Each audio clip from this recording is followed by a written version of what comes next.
1983 is a year that sees Jump continue to innovate and acts as the gateway to Jump's golden age, which we're not quite at yet, but are still starting to assemble some of its crucial pieces. This is a year full of exciting manga, which I've wanted to read for years, classics among classics as well as some smaller, lesser known works. So without delay, let's head straight into the explosive year that is 1983.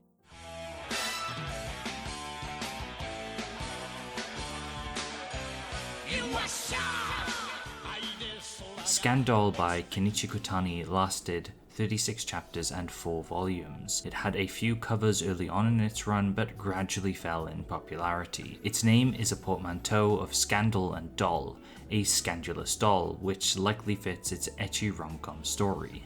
The plot follows Yusuke, a boy who ends up between two witches, Rika and Risa. Thinking they're sisters, he's torn between them, but in reality they're the same person, whose personality changes when they see a mirror. The story runs with this premise for a while, but ultimately seems to get convoluted, which might be the reason it got axed. It's a shame, as the initial premise sounds very fun. Bishamon Koko, or Bishamon Highschool, lasted 21 chapters and 3 volumes and was created by Akira Miyashita. I'm happy to say that Bishamon Highschool holds up a lot better than his previous works on some fronts. It keeps the charm of his previous works without really being homophobic or overly mean to any specific groups. It's also fully translated. The story is split into a few different small arcs, each revolving around different sports like golf, marathon, boxing, and first and foremost, baseball. Our protagonist Sanshiro belongs to Bishamon Village, a small poverty-stricken village that resides within the mountains of Japan. Here everyone is dirt poor, and the headman of the village finds an old-school glass Coke bottle and admires its master craftsmanship. I think that helps kind of show how out of touch they are to the world around them, as well as giving you a taste of the kind of dumb jokes this manga likes to crack. To get more money for their village, Sanshiro and Bishamon High School entered the Koshen, beating other teams through over-the-top violence and wacky antics until they reach the finale, where they face off against a team of hardened criminal baseballers. Through the use of underhanded tactics, the criminal team push Sanshiro to the brink. It's then we get a brief flashback scene, and while it's played for a gag, we learn that Sanshiro's mother died when he was younger, wanting the taste of sugar, something she only ever tasted years ago. But due to the village's poor condition, Sanshiro couldn't find any. What we end up getting is Sanshiro passionately in a rage, declaring that nobody should fuck with the poor and their way of life, that they will find happiness in their own way, and it's a genuinely touching scene. It is a really silly manga about over-the-top sports, but there's an undercurrent of respect for the poor and their struggles, that despite everything they will continue to fight on. The manga doesn't quite hit this emotional high again, and future arcs are much shorter, generally following the same pattern of Sanshiro attempting a new sport for money, but giving it up because it's not worth a certain sacrifice or because someone else deserves the money more. The final arc gets pretty crazy though, with the Prime Minister of Japan attacking Bishamon Village due to them never paying for taxes. They're given the choice of either paying them or leaving the village, which they refuse and instead declare independence. Platoons of soldiers, aircraft carriers, and tanks are deployed to take out the small Bishamon Village, but despite all of that, Bishamon Village fights back, takes control of a tank, and attacks the Prime Minister head-on, the manga ending with them gaining their independence. It's so silly and a genuinely fun read with some nice sentiments surrounding poverty and defending one's own way of life. I definitely would recommend checking this one out, and I think it's one of Akira Miyashita's best works from what I've read at least. Wingman by Masakazu Katsura lasted 85 chapters and 13 volumes, and is a transforming hero manga that you might have actually heard of before. The plot follows Kenta Hirono, a boy who dreams of becoming a hero, just like his favourite Sentai shows, when one day a scantily clad girl falls on him from the sky. This is Aoi Yume, a princess from a mystical alternate dimension called Pod Dreams. Kenta takes care of her, but while she's unconscious decides to draw in her notebook because he thinks it looks cool. And unlike most teens, He doesn't draw a dick or one of those fancy S's, but his Wingman persona, which triggers a transformation in him. Unbeknownst to him, he just wrote in this powerful artifact called the Dream Note that makes anything drawn on it or written in it come true, with some caveats. I found it quite loosey-goosey with its rules throughout what has been translated, and it's mostly used to do whatever the author wants. It's best to just ignore its possible endless uses, to be honest, and focus on the series for what it is, which is pretty fun. Wingman juggles Sentai Monster of the Week style plotlines with ecchi rom-com elements, which makes for a good light-hearted time. It has some good designs with the Wingman suit and the monsters, although these scans are a bit rough at the beginning, as is the translation, but they improve over time. What surprised me most is the female characters, which while being sexualized as this is an ecchi, are pretty enjoyable characters, and they get to fight eventually and even save Wingman on occasion, which I love to see. While it isn't fully translated, you can read the first 50 chapters or so, and if the concept sounds appealing, or you want to experience a piece of Jump and Masakazu Katsura's history, it's definitely worth a read. Wingman would also be adapted into a 47-episode anime in 1984, a pretty quick turnaround and a testament to its popularity. It would also get some other supplemental media, including a PC-88 game. Can Can Everyday ran for 12 chapters, originally before moving to Fresh Jump for a total of 5 volumes, and was created by Hisashi Tanaka, an assistant of Akira Toriyama. The plot follows Kan, who is a witch who travels from the demon world to the human one to complete her studies. There she meets a boy called Mitsuru, and romantic shenanigans ensue. A big part of its comedy seems to stem from Kan not really knowing human customs and being overall clumsy, which paired with the really nice artwork makes it seem really cute, and I wish I could have read some of this one. Mad Dog was a military-focused action manga that lasted 10 chapters in 1 volume by Kei Takazawa and Bronson. Mad Dog follows Go Watase, a mercenary for hire who ends up completing various missions around the world, with the manga taking place in Cambodia and Alaska during its runtime, involving itself with the Cold War, the KGB, and being fairly serious. It likely didn't do too well as it appealed to a much older audience, taking itself too seriously and being too graphic for some children who would have read Jump. Shape Up ran by Masaya Tokuhiro lasted 128 chapters and 14 volumes, being a comedy manga focused on telling a lot of dirty jokes, which according to Mr. Graham, someone very familiar with Masaya Tokuhiro and their works, says was very popular with female readers, likely due to all the dick jokes. Having a female protagonist in Ran also would have likely helped too, with some of her gags revolving around how superhumanly strong she is. It's not perfect, however, as it still retains some unfortunately dated racial humor, which definitely wouldn't hold up today and has caused some of the chapters to be removed from future releases. Thanks to Mr. Graham, we also have these really nicely preserved color pages of Ran. Color pages being something you don't get to see much from older Jump series, as many just appear as black and white in volume releases or are lost to time. While Ran isn't translated, there's the possibility of it being in the future, as Mr. Graham helped translate the original run of Jungle King Tar-chan, a future manga by Tokuhiro, which we'll cover eventually, so you might want to check that out as it may give you an idea of what Ran might be like comedy-wise. Tenchi wo Kurao, or Devouring Heaven and Earth, was a 62-chapter, 7-volume manga by Hiroshima Toia, being his interpretation of the Romance of the Three Kingdoms. I have zero bearing on Chinese myth, but this is a very loose version of the same story, with a major twist in that demons exist in this version and seem to be quite prevalent. It did quite well in Jump and was very popular, getting numerous video game and arcade adaptations, but ended before completing its story, as Hiroshima Toia lacked motivation due to waning interest in the Romance of the Three Kingdoms. It's not every day a manga ends due to the author just willing it, especially one that was decently popular. Albator Tunda was a golfing manga that lasted 11 chapters and 1 volume by Makoto Nakahara and Motoki Monma. It seems to be a pretty run-of-the-mill golfing manga though, although the protagonist was depicted as being rich and more wealthy, while the main rival was a poorer character. An interesting choice and possibly a bit subversive for the time. This also seemed to be the last golf manga Jump would have for a while, with the next one being Rising Impact in 1998, a long ways away.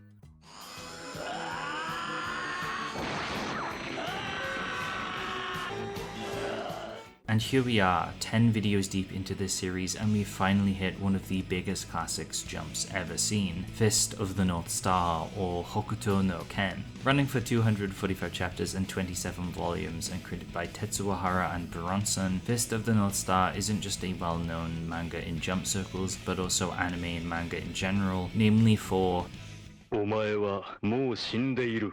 NANI?!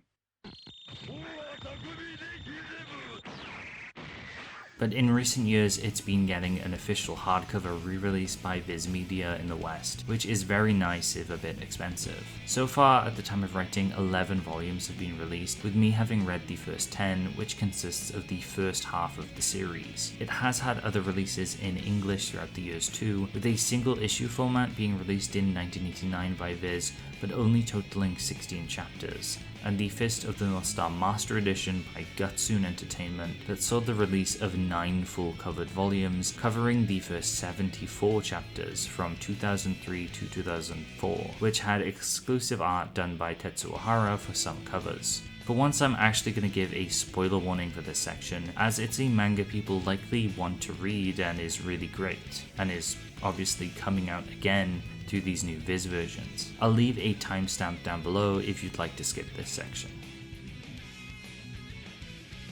Fist of the North Star follows Kenshiro, a wanderer and practitioner of the Hokuto Shinken style of martial art, as he travels throughout the ruins of a world ravaged by nuclear devastation. As the story progresses, a formula begins to appear where a big bad is introduced who is usually harming innocents. Kenshiro will immediately take out some lackeys with cool Hokuto no Shinken powers, and then face off in a more dangerous battle with the big bad. It doesn't always fit this structure to a T, but it's fairly reliable, and while it definitely leads to some plot elements feeling a bit tacked on, like the introduction of Kenshiro's brothers, it's handled fairly well, with the brother idea getting a lot of mileage out of it throughout the first half of the story. Reading the first few chapters alone just for the Shin or North Cross arc is great, with it feeling like its own short series by its end, and I highly encourage people to try it out, as it's not much of a commitment, and even if you don't vibe with it, the art by Tetsuo Hara is at least worth looking at for a while because it's absolutely gorgeous. It's highly detailed, has great character designs, motion and impact during action scenes are great, and despite how stone-faced Kenshiro may seem, a lot of the time there's a surprising amount of emotion depicted through Hara's expressions. That's actually what surprised me most about Fist of the North Star, and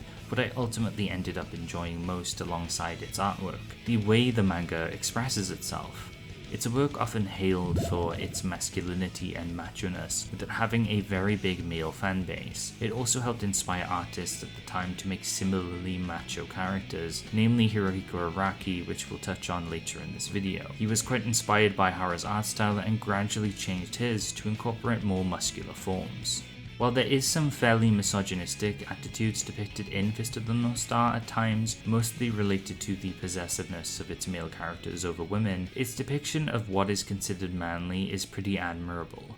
Throughout Kenshiro's journey, he meets with a lot of despair, but through this sorrow, Kenshiro gains strength. It's due to his emotions and his willingness to cry and be empathetic that he often overpowers his enemies who see his emotional side as a weakness. I don't have time to go through every event in the manga, but Kenshiro's oldest brother Rao is built up a lot throughout the first part, and their final battle is one of the best things to come out of Shonen Jump. It's well illustrated, has a ton of gravity to it, with Kenshiro and Rao having so much history together, with it all clashing in this final battle, with one refusing to embrace love and emotion as it holds them back, and the other embracing it and using their experience with the many people who've joined them on their journey so far to push them through. Ultimately, Kenshiro must win. He's the protagonist, but it's how this is built up and what Rao says at the end that really got to me. Him seeing how strong Kenshiro has grown softens his heart and his beliefs are shattered in the end, and he tells him, "Well done, little brother." The line and this final battle hit really hard. It's nice to see this rejection of this stone-cold hypermasculine mentality of always being number one and the strongest, and instead to just speak your mind and to let your feelings out to someone and to express love. Through all of the violence, overly dramatic storytelling, and big titty muscle men, Fist of the North Star at its core is about expressing emotion, showing compassion, and loving others, and I think that's really sweet. There's also a whole other half to this story with a time skip, which I have not read, but one day when it is fully translated I will check out. I've often heard it's not quite as good as the first half though. Fist of the North Star would have a number of spin-off manga created by its original authors and others. There's honestly too much to mention. And the same goes for anime. It has its original run, sequels, films, with a new Fist of the North Star series in production for its 40th anniversary. It also has a Western live-action movie from 1995, which is a fun but novel watch, and is weirdly my first experience with the series.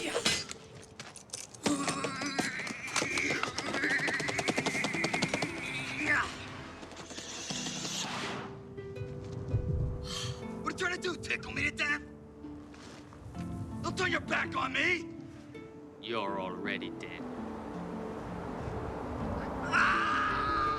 It's also had a variety of supplemental media, including many video games, the most prominent one being Fist of the North Star Lost Paradise by Ryuga Gotoku Studios, the people behind the Yakuza games, which lets you play the entire game as Kiryu if you want to. There's also the boxing fitness game for the Switch, which I've actually been playing recently for exercise. Kenshiro is quite literally helping me get stronger as you watch this video.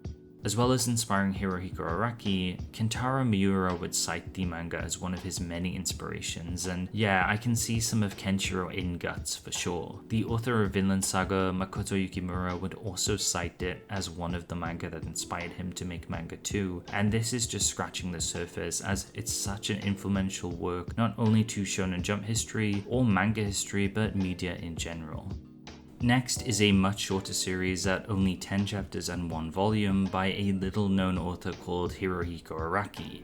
Cool Shock BT or Mashonen BT would be his debut series, and one that's thankfully been fully fan translated should you want to read it. Cool Shock BT follows the mysterious BT, a boy full of tricks and secrets who usually engages in elaborate pranks or schemes, either to have fun, get back at someone, or just to do whatever he wants. BT in a sense is a very malevolent character that reminds me heavily of Dio. Usually the chapters are narrated by a boy called Koichi, reminiscent of the JoJo Part 4 character, and to be honest they don't flow very well, with some narration being a bit too much, which leaves the chapters feeling very clunky. It does take the time to show you how to do some of the tricks BT attempts though, which is a very interesting inclusion. It's worth checking out if you're a fan of Araki, especially if you want to see his very early work, which is quite charming. I especially like how he draws BT and characters overall, as they're very cartoony and feel quite different from his usual work in JoJo.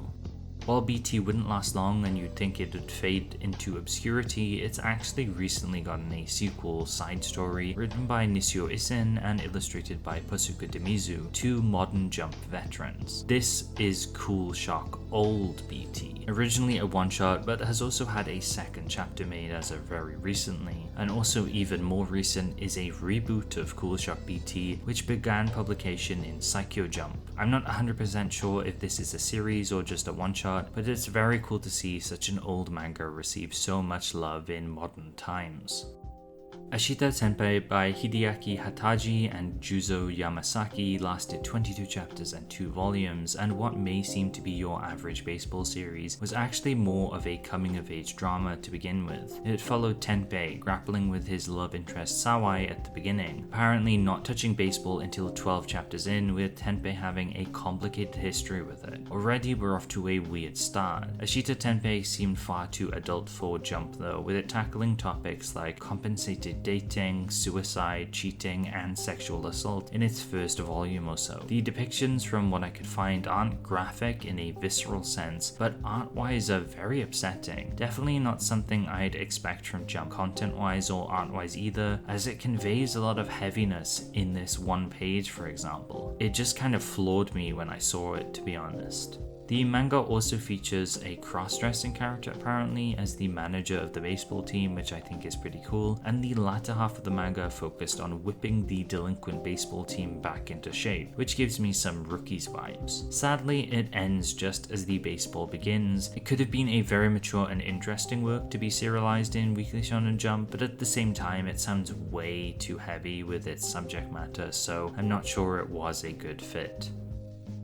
Mecha Battler Gilfer by Kojimaki and Motohiro Nishio lasted 13 chapters and 2 volumes. The story begins with Gilfer, a human who's lost his wife, who wants to bring her back, or at least clone her.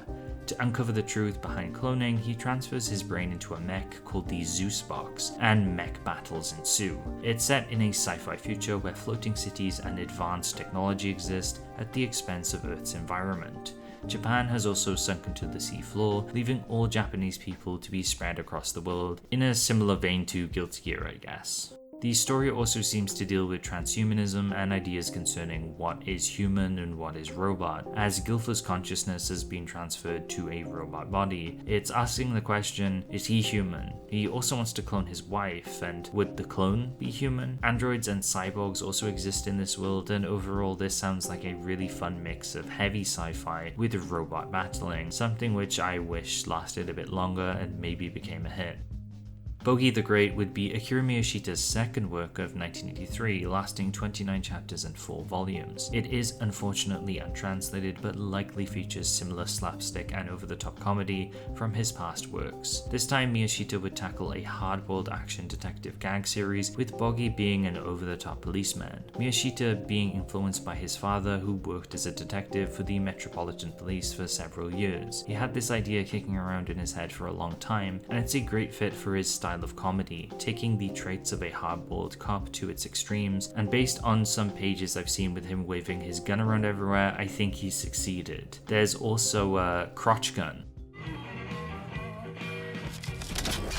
It seems like a very fun time, and despite it apparently ending at a part 1 ends kind of deal, a second part never came to be, with Miyashita moving on to other works.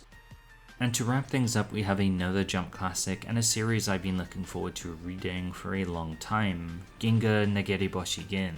Ginga is Yoshihiro Takahashi's most well-known work, alongside its many sequels and spin-offs, with him putting out over 150 volumes of dog-based battle manga in this series alone. Ginga makes up 164 chapters and 18 volumes of that, following the story of Gin, the Silver Fang, a demon bear named Akabuko, and hundreds of other dogs. The artwork is stunning. I love how Takahashi draws all these different dogs, and while some look kind of samey, I never really got too confused. I also want to praise the uniqueness of his art style, as no one quite draws like Takahashi, or really includes tons of dog characters. Its paneling and pacing are another high point, with Ginga going by blisteringly fast. There's never tons of dialogue to hold you back, and everything flows very nicely. Its story is fairly simple, but starts rather unexpectedly, focusing on the human characters more than the dogs, with the beginning portion putting a spotlight more on the hunting aspect in its culture, rather than purely just dogs. It sets up the story well, introducing Gin's father, Ricky, Gin being born, and Akabuko the demon bear who terrorizes the Twin Peaks. Twin Peaks? This must be where pies go when they die.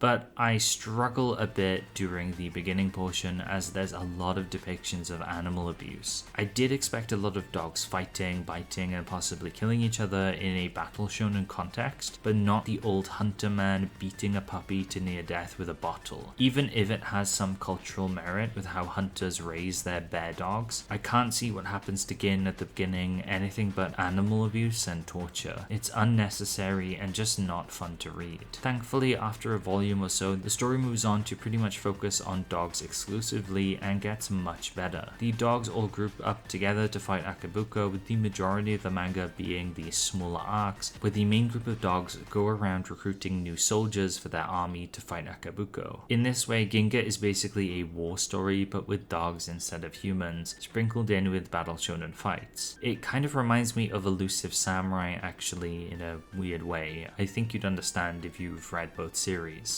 Even though I think this portion of the story is a lot better than the beginning, I'd really hesitate to actually recommend Ginga for a modern audience, or at least I'd offer a warning to those who would like to read it. Ginga is incredibly misogynistic and weird, especially in the official translation. There's a big focus on being a man, earning your stripes through combat, and the single female character who permeates the majority of the early story is treated exceedingly poorly. Never did I think I'd see a cartoon dog say, "Yeah, let me suck those tits." Coupled with this, the translation likes to use the word men instead of soldier or fighter, which leads to all these dogs talking about getting more men and searching for men. Like they're browsing some app like Grindr or something. At least that's how it sounds to me. It may sound silly and a non-issue from my explanation, but it really hampered my enjoyment, with Ginga being extremely dated in all of these views. Why do these dogs need to subscribe so hard to human patriarchal ideals? Where is my silly dog battle manga that I've been wanting to read for years?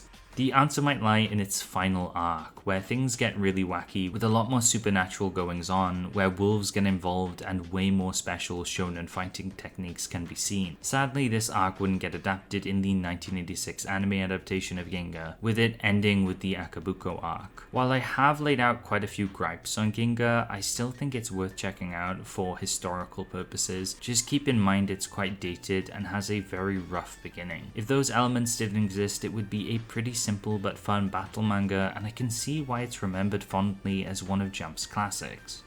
You can read it in a browser officially through a service called Manga Planet, alongside a few other Jump manga, those being Sakigake Otokojuku and Magical Tararuto. Be warned though, this site is filled with hentai and it's mixed in with the normal manga. I don't want to dog on the site too much, but it is a little bit of a pain to navigate as well, and it doesn't even have an app version, so just keep that in mind since you will have to pay a subscription fee to read Ginga officially like this. 2 more pieces of this incredible pie. And that was 1983. I may have ended it on a little bit of a downer note, but it was a year filled with big classics, some oddball manga, and the start of careers for many authors we'll come to see a lot more of in this decade.